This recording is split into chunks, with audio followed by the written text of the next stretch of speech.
Rahayu, perkataan kita berjumpa lagi pada video Jagat Alit yang kali ini kita melanjutkan pada pembahasan minggu yang lalu.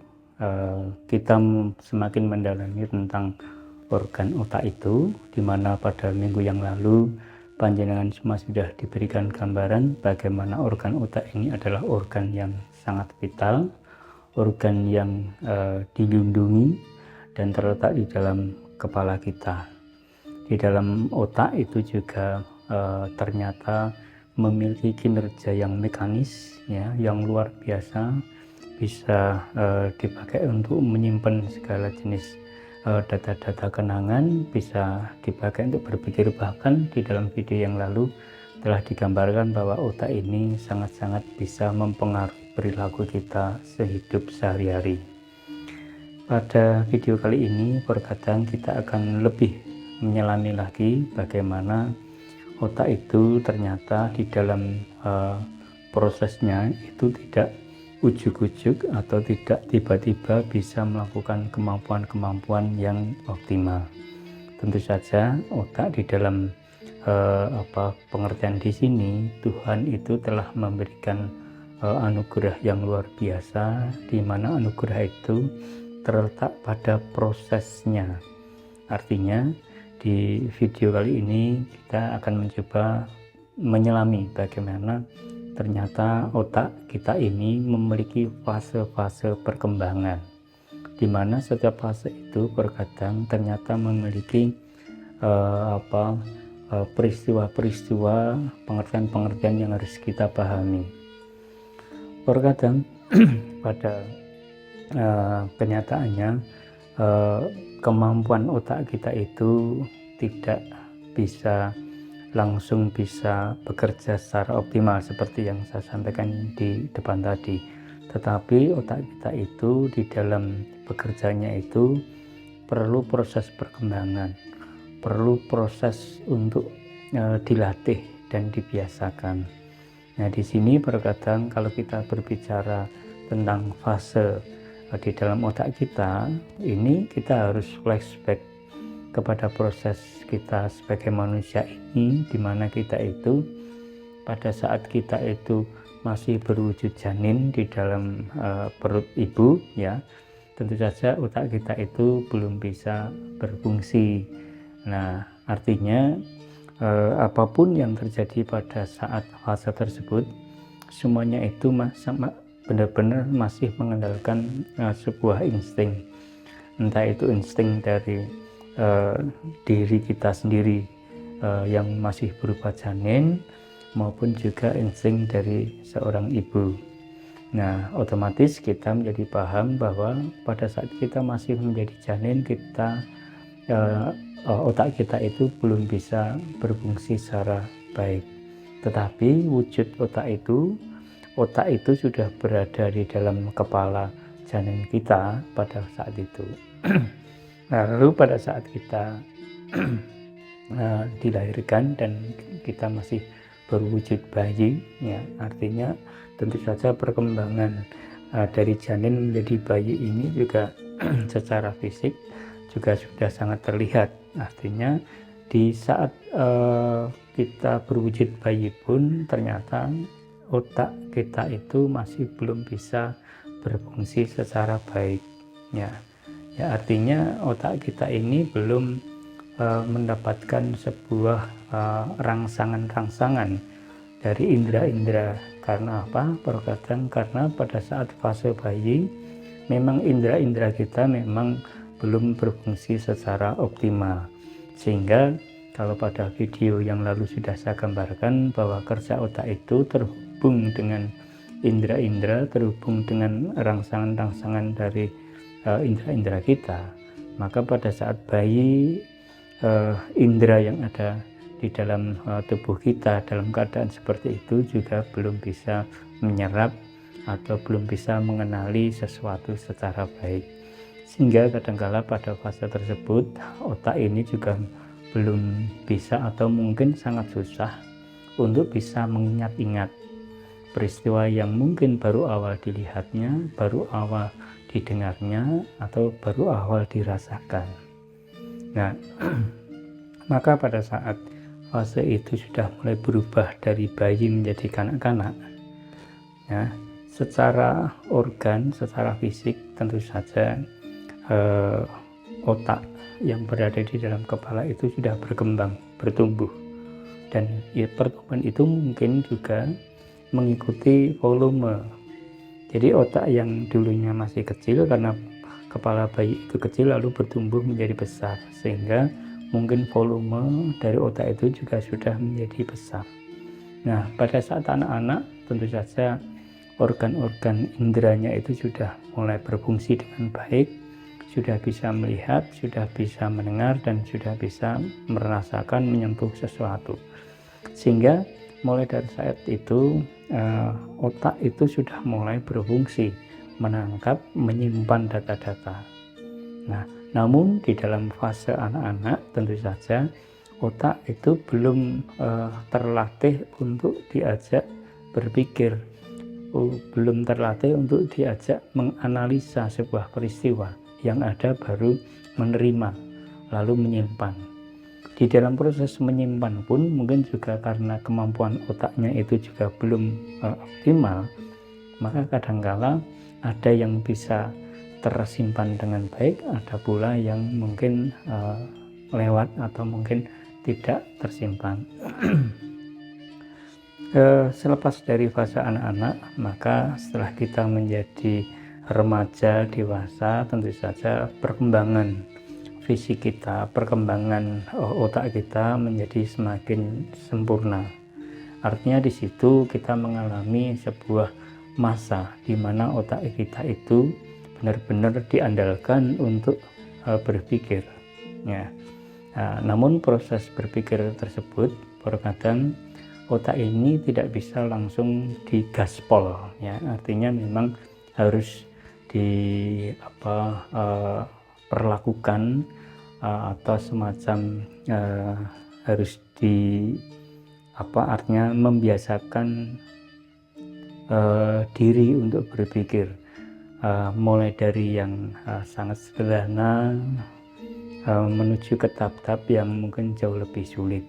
Artinya otak itu harus dilatih, harus selalu dilatih supaya terbiasa untuk memproses, menganalisa, maupun terbiasa untuk mengingat data-data yang pernah disimpan di coding. Nah, proses membiasakan diri ini juga sebenarnya ini proses yang secara alami tidak kita sadari, tetapi proses itu juga bisa disebut bioritme yang ada di dalam kesadaran kita untuk menggunakan otak ini secara maksimal. Nah, pada fase remaja, pada fase dewasa, itu juga pada fase remaja ini tentu saja biasanya itu manusia kita itu sudah mendapatkan atau berhadapan dengan masalah-masalah yang mungkin banyak tetapi tidak begitu rumit, ya, karena memang kita pada masa-masa fase itu memang belum banyak permasalahan yang berat yang kita hadapi. Namun pada saat usia dewasa terkadang di mana di usia itu kita sudah mulai berinteraksi dengan sesama kita. Di usia itu kita sudah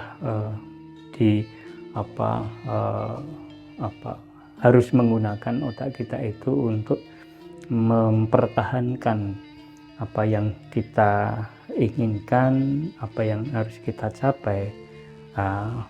Di saat otak ini digunakan untuk proses katakanlah mencapai sebuah tujuan lewat belajar, maka otak itu mulai bekerja sangat kencang, sangat keras, ya.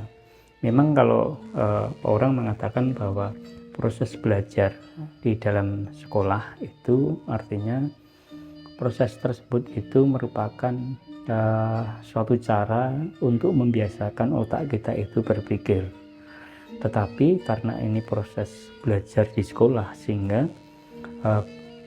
masih tidak sama dengan proses atau masalah yang dihadapi secara real. Ya, kalau belajar itu kan ya artinya kan membaca, menjawab soal-soal. Tetapi berbeda pada saat kita itu benar-benar mengaplikasikan ilmu yang sudah kita pelajari, kita berhadapan dengan dunia yang benar-benar nyata, dunia yang katakanlah tidak pernah sepi dari masalah. Nah, pada saat fase-fase dewasa inilah otak kita ini menjadi sangat keras bekerjanya. Di dalam fase-fase ini akal itu sangat dibutuhkan dalam rangka menyelesaikan berbagai macam permasalahan. Nah, jadi baru kadang kita bisa menjadi tahu bagaimana otak ini tidak semata-mata langsung bisa berfungsi seperti saat kita ingin menggunakan, tetapi ternyata butuh proses, butuh dilatih. Nah, pada saat kita itu sudah merasakan bagaimana fase dewasa itu, fase di mana kita itu benar-benar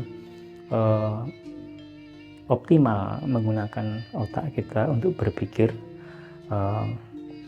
untuk menggunakan akal kita untuk dalam rangka menyelesaikan berbagai macam permasalahan, lalu menuju kepada fase selanjutnya pada saat usia kita itu juga sudah bertambah. Sementara berbarengan dengan itu, otak kita itu juga seperti yang pada video yang sebelumnya sudah saya katakan bahwa organ itu tetap dipengaruhi oleh proses adanum. Jadi pada saat kita itu memasuki usia tua, ya, itu sudah mulai berproses ketetapan adanum, di mana organ-organ di dalam tubuh kita, di dalam otak kita, sel-selnya itu sudah mulai surut, sudah mulai berkurang daya kerjanya.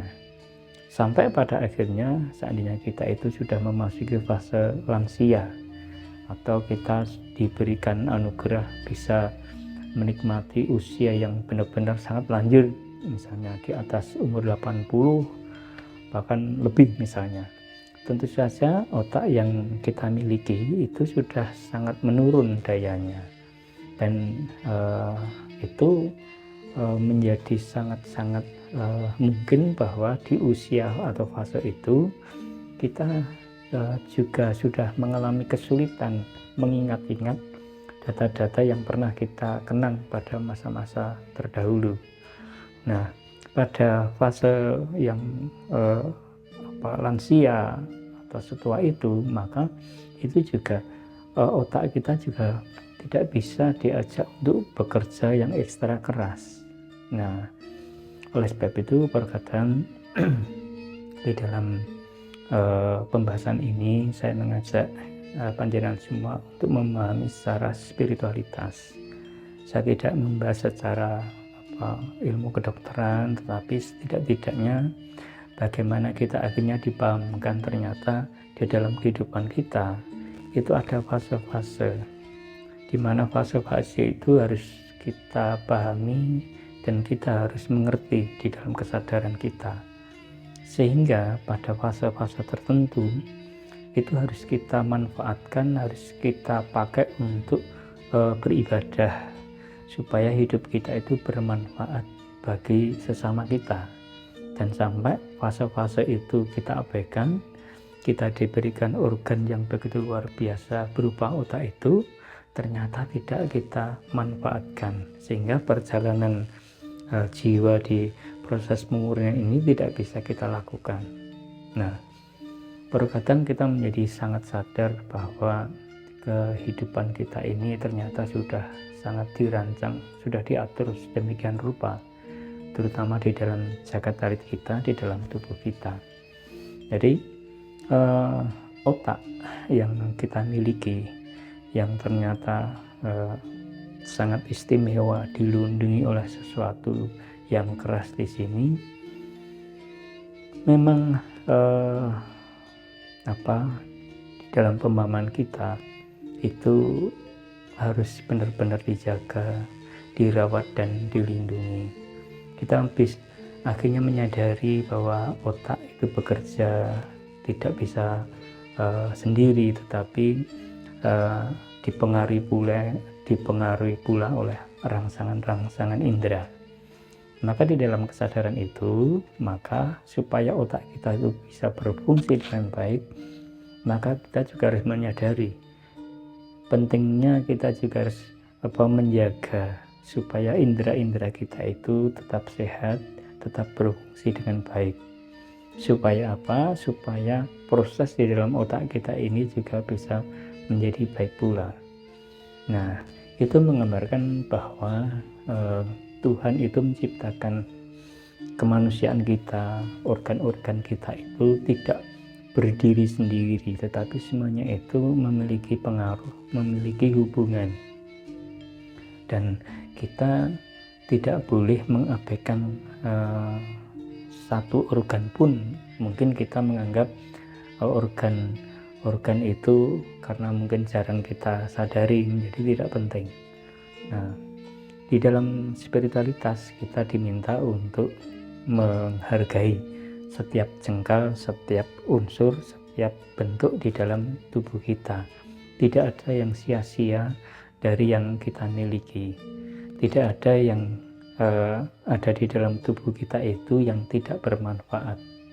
Nah, semuanya harus kita perhatikan supaya apa? Supaya kita itu menjadi tahu, supaya kita itu menjadi paham sekali bahwa ternyata Tuhan itu telah dan selalu memberikan peristiwa indah, peristiwa ajaib di dalam kehidupan kita. Mulai semenjak kita berubah janin sampai kita suatu saat menjadi berwujud lansia.